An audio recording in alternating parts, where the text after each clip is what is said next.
अफवाज पाकिस्तान ने गज़नवी मिज़ाइल का कामयाब तजर्बा किया, जो कि 290 किलोमीटर के फ़ासले तक दुश्मन के टारगेट को हिट कर सकता है। ये सलाहियत रखता है। यकीन करें, मुझे मिज़ाइल लॉन्च करने पे शायद इतनी खुशी नहीं हुई जितनी खुशी इस वक्त इस बात पे हुई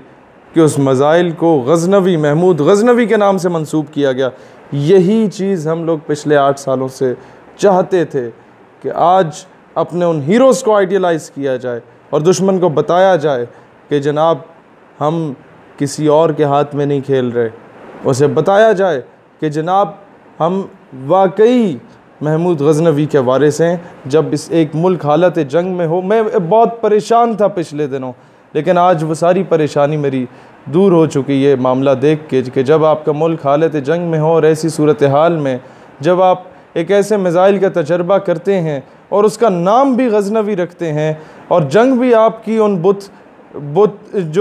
के पुजारी हैं, बुतों के पुजारियों के ख़िलाफ़ अगर आपकी जंग हो, तो यकीनन ऐसे मिज़ाइल को लॉन्च करना जिसका नाम गज़नवी हो, ये एक बहुत वाज़ेह पैगाम देता है आपके दुश्मनों को कि जनाब, ये हम लोगों ने वैसे नहीं रखे हुए। और मैं एक चीज़ बताना चाहता हूँ महमूद गज़नवी रहमतुल्लाह अलैह के बारे में कि जब उन्होंने 17वां हमला किया सोमनाथ के बुत को तोड़ने के लिए, जो हिंदुस्तान के बड़े सग़ीर का सबसे बड़ा बुत था, उसको जब तोड़ने के लिए उसके करीब पहुंच गए तो पूरे बड़े सग़ीर से हिंदू, पूरे बड़े सग़ीर से इनके पंडित इकट्ठे हो गए, सोने हीरे जवाहरात ला के कदमों में रख दिए और कहा, महमूद गज़नवी साहब, ये सोने हीरे जवाहरात ये कबूल फरमा लीजिए, लेकिन हमारे बुत को कुछ ना कहिएगा। तो महमूद गज़नवी ने तारीख़ी जवाब दिया। उसे कहा कि तुम तो माशी इस्तेसाल में हो, तुम्हारे पास तो खाने पीने को कुछ नहीं है मुसलमानों के पास, ये सोने ले लो, हीरे ले लो, जवाहरात ले लो, खुदा का वास्ता है बुत को कुछ ना करो, हम तुम्हें तुम्हारे खुदा का वास्ता देते हैं, पैसे ले जाओ। महमूद गज़नवी ने तारीख़ी जवाब दिया कि जनाब, आज अगर मैं इस बुत को बख्श देता हूँ और इन सोने हीरे जवाहरात को तस्लीम कर लेता हूँ, कबूल कर लेता हूँ, तो आने वाली नस्लें मुझे महमूद बुत फ़रोश के नाम से जानेंगी, बुत शिकन के नाम से नहीं जानेंगी। और मैं चाहता हूँ कि आने वाली नस्लें मुझे महमूद बुत शिकन के नाम से जानें। यहाँ अल्लामा इकबाल गोया हुए और बोले कि कौम अपनी जो ज़रो माल जहाँ पर मरती, बुत फ़रोशी के एवज़ बुत शिकनी क्यों करती।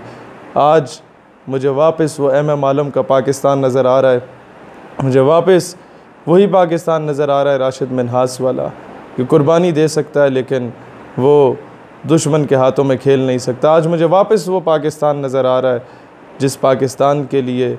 उन माओ बहनों बेटियों ने कुर्बानियाँ दी थी। आज मुझे वापस उस माँ की तरबियत नज़र आ रही है जिस पठान माँ को GHQ की 6 सितंबर की तकरीब में कहा गया कि तुम्हारा बेटा शहीद हो गया, क्या तासुरात हैं। वो कहती है, मैं जब वो आ रही तो मैं सोच रहा था कि अब रोएगी, कहेगी बेटा बहुत याद आता है, पता नहीं ईदें कैसी गुजरती होंगी, कैसा मेरा गुजारा कैसा होता होगा, मैं तो ये सोच रहा था। लेकिन आफरीन उस पठान माँ पे आती है और कहती है, वतन चरे खपमश है, वतन परेशान ना हो, पठान माँ ज़िंदा हैं जो अपने बच्चों को तुझ पे कुर्बान करने के लिए हमेशा तैयार हैं। अल्लाह ताला उन माओं को सलामत रखे, अल्लाह ताला हमारी इन अफवाज को सलामत रखे, अल्लाह ताला कश्मीर में लड़ने वाले उन मुजाहिदीन को सलामत रखे जो दफन होते हैं तो पाकिस्तानी परचम में दफन होते हैं। मैं कहना चाहूँगा, तुम लोग एक नहीं, तुम लोग कम नहीं, तुम लोगों की तादाद लाखों में नहीं, तुम लोगों की तादाद इस वक्त 22 करोड़ हो चुकी है। मैं अफवाज पाकिस्तान से भी कहूँगा कि कौम को